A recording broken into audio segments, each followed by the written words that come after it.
E aí, galera, beleza? Bom, hoje nós vamos apresentar um trabalho sobre superfície cilíndrica hiperbólica. Mas ué, o que é isso? Bom, primeiramente eu gostaria de deixar bem claro que esse trabalho foi feito sob orientações da professora Marli Maciel. Joinha, galera? Então vamos lá. Para a gente começar a entender o que se passa numa superfície cilíndrica hiperbólica, é preciso ter base de três coisas, sendo elas a hipérbole, a superfície quádrica e a superfície cilíndrica. Bom, vamos começar com a hipérbole. Primeiro, vamos para a definição de hipérbole. Considerando num plano dois pontos distintos, que vão ser chamados de focos, hipérbole é o lugar geométrico dos pontos do plano, cuja diferença das distâncias a dois pontos fixos desse plano é constante. Entre os elementos da hipérbole estão os focos, a distância focal, que seria a distância entre esses focos, que vai ser chamada de 2C. O centro, que é o ponto médio da distância entre os focos. Os vértices, que vão ser chamados de A1 e A2.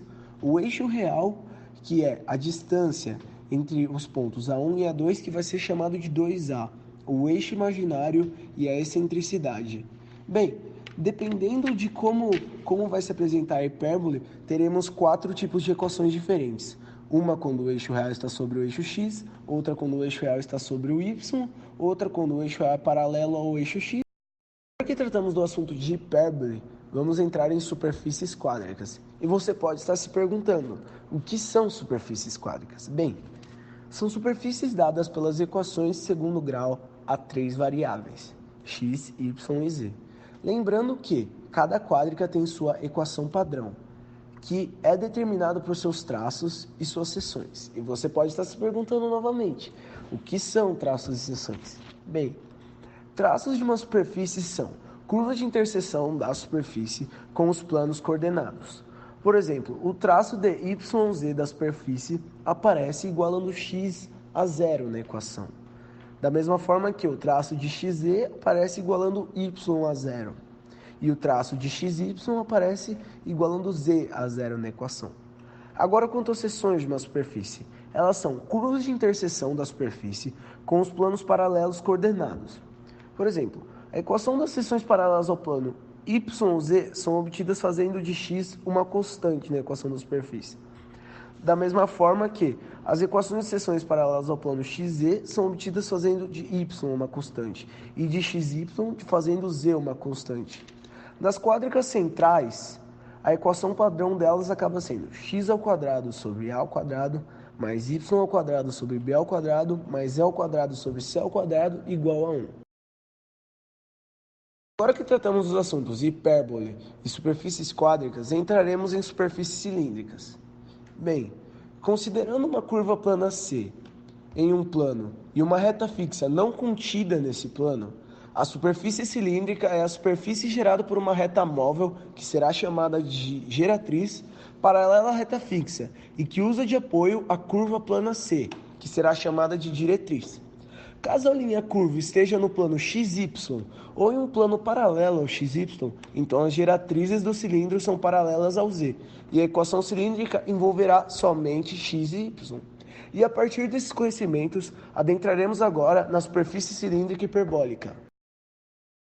Por definição, o cilindro hiperbólico é um cilindro quádrico, em que o conjunto dos pontos de coordenadas x, y e z satisfazem a equação y ao quadrado dividido por a ao quadrado menos x ao quadrado dividido por b ao quadrado igual a 1, onde cada interseção entre os eixos x e y forma uma hipérbole, com todas essas interseções sendo idênticas, e o eixo x, por não estar presente na equação, será o eixo do cilindro. Assim, o cilindro hiperbólico é considerado uma superfície regrada. Na imagem demonstrada, vemos o cilindro S, onde uma hipérbole é formada na diretriz D, e para cada ponto P de coordenadas x, y e 0, que pertence à hipérbole, existe uma geratriz LP de coordenadas x, y e t, com t pertencente aos reais. Essa geratriz será paralela ao eixo z e pertencerá ao cilindro S. O cilindro hiperbólico representado na figura é uma superfície simétrica a cada um dos planos coordenados. Se considerarmos o plano formado entre os eixos x e y, a secção do cilindro hiperbólico no plano são duas hipérboles. Se considerarmos o plano formado entre os eixos x e z, a secção do cilindro no plano são duas retas. Agora, se a gente considerar o plano formado entre os eixos Y e Z, tem 3 tipos de secções possíveis, pois pode cortar o plano em 3 diferentes pontos. Um ponto é onde corta a hipérbole ao meio, digamos, que forma na secção 2 retas.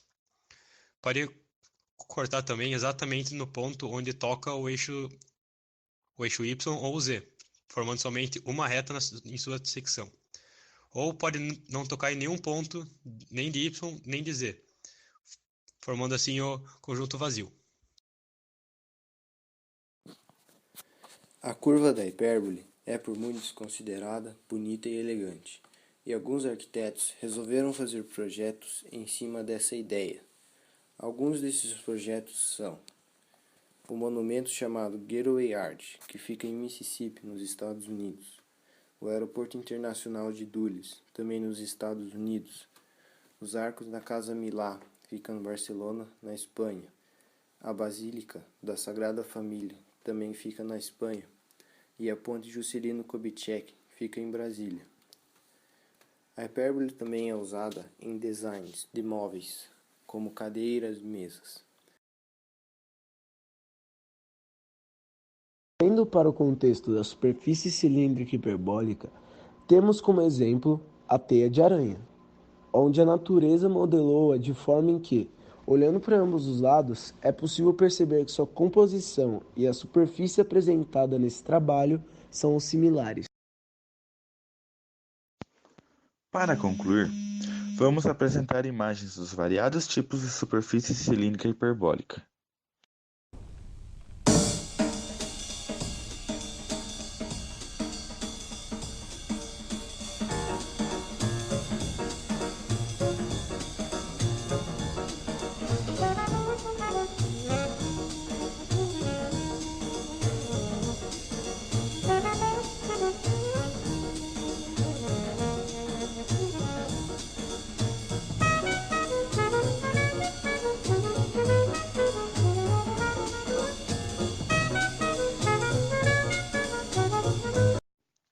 E assim, o nosso grupo espera ter auxiliado a turma a aumentar seus conhecimentos sobre superfície cilíndrica hiperbólica. Muito obrigado a todos.